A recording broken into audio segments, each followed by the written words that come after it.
वंदे लोकतिलकं शाश्वतवार्ताभिभूषणम् अमृतकृत्यसारणं प्रबुद्धः लोकजीवनं प्रणय परमदः यागदीपनं वंदे जीवनं सत्यपुरुषं वंदे पुरुषोत्तमम। परम प्रेममय युग पुरुषोत्तम से श्री ठाकुर जी के चरणों में कोटि कोटि प्रणाम। परम आराध्या जगतजननी श्री बड़मा के चरणों में कोटि कोटि प्रणाम। परम पूज्यपाद युगाचार्य देव श्री बड़दा के चरणों में कोटि कोटि प्रणाम। परम पूज्यपाद वर्तमान आचार्य देव श्री दादा के चरणों में कोटि कोटि प्रणाम। जय गुरु। सभी को मेरा हार्दिक आनंदित जय गुरु। स्मृतियों में झांकता हूँ तो कई सुखद दुखद संघर्षमय जटिल तो कभी सरल शरीर जीवन चक्र को चलते हुए देखता हूँ। जीवन नदी की बेग की तरह बहता सा प्रतीत होता है। कहीं घुमावदार चक्र तो कहीं पथरीले भूमि से तो कहीं समतल रेतीले स्थल, और इस उतार चढ़ाव भरे जीवन में पाता हूँ पग पग में परम दयाल से श्री ठाकुर जी का स्नेहमय भरा हस्त का स्पर्श। परम दयाल से श्री ठाकुर जी को तो इस चर्म चक्षुओं से देख नहीं पाया, दीक्षा लेकर, पर सौभाग्य नहीं मिला परम पूज्यपाद से श्री बड़दा को दर्शन करने का।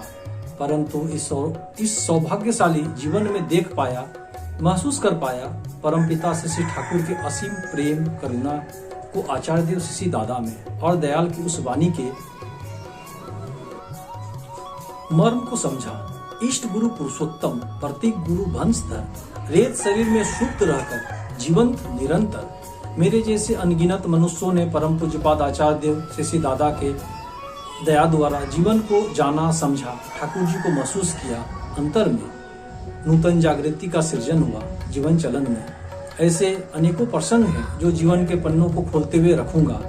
आज का कथानक का शीर्षक है रोमाकुलाय रंभा के निवेदन में प्रेम का परस पाया श्री दादा से, और पाया उनमें अंतरामित होने की झलक। घटना 2 दशक पूर्व की है।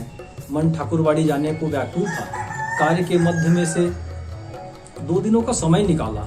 देवघर ठाकुरवाड़ी निकलने के पूर्व हमारे शहर स्थित सत्संग विहार मंदिर गया। प्रणाम करने वहां ऋतिक देवता स्वर्गीय श्री अम्बु श्रीवास्तव दा मिले। उन्होंने मुझसे कहा, धीरज, ठाकुरवाड़ी जा रहे हैं, खाली हाथ मत जाना। ठाकुर भोग एवं आचार्य प्रणाम करते समय कुछ लेकर जाना। उसके उपरांत निकल पड़ा अपने गंतव्य की ओर। संध्या का समय था और वह अंतिम बस खुलने में 20 मिनट का समय बाकी था। यकायक ध्यान में आया, मैं तो खाली हाथ जा रहा हूँ। ठाकुरवाड़ी वहां से 5 मिनट का दूरी पर चाचा जी का दुकान है, जो कि स्टैंड में एक गुरु भाई के दुकान से साइकिल लेकर सरपट भागा। वहां मुझे रोमाकुलाय रंभा, जो कि मुझे ज्ञात था चाचा जी के पास आया हुआ है और ठंडी के सीजन में ही इसकी आमदनी होती है, ले आया, जो चाचा जी सहर्ष मुझे दे दिए।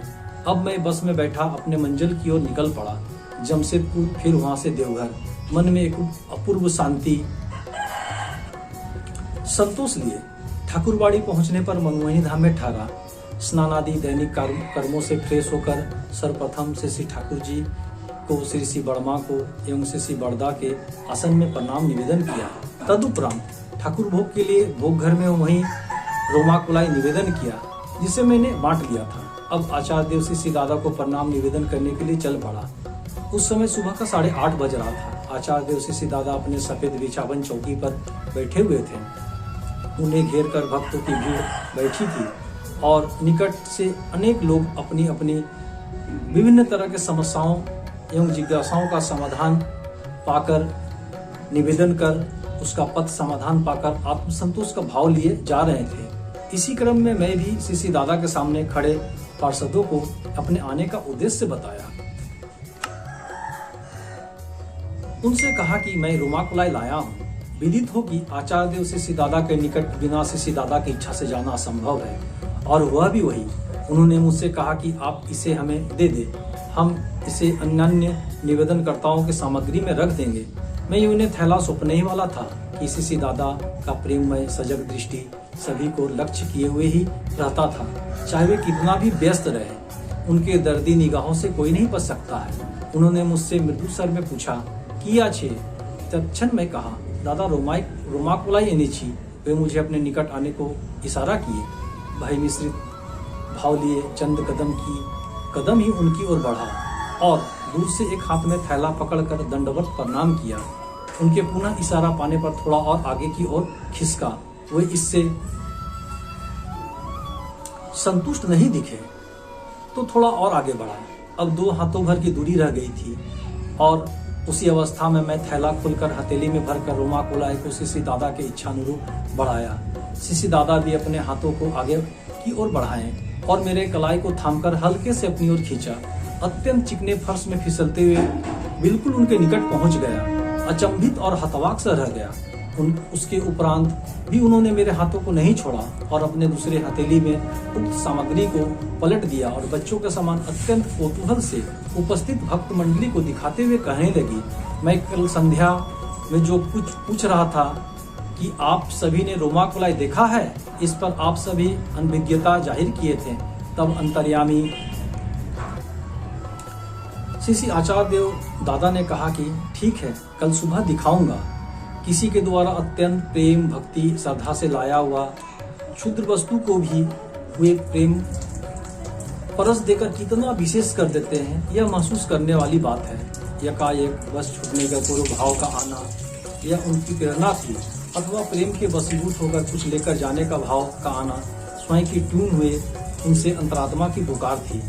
यह सुधी श्रोतागण निर्णय करें। अब शिशी दादा अपने हाथों में रोमा कोलाई लेकर अत्यंत उत्फुल्ल भाव से दिखाने लगे और उपस्थित गण्यमान्य गुरु भाइयों माताओं ने उसे उठ कर देखना आरंभ किए।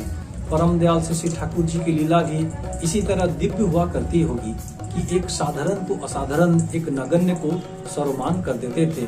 आज वही लीला शिशी दादा में प्रत्यक्ष देख पा रहा था और मन पुलकित, हर्षित, रोमांचित हो रहा था। पुराने दृश्य नूतन रूप से जीवंत हो चला था और ठाकुर जी की वाणी चहु ओर से ध्वनित हो रहा था।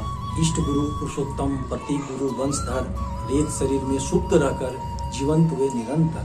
वंदे पुरुषोत्तम। जय गुरु।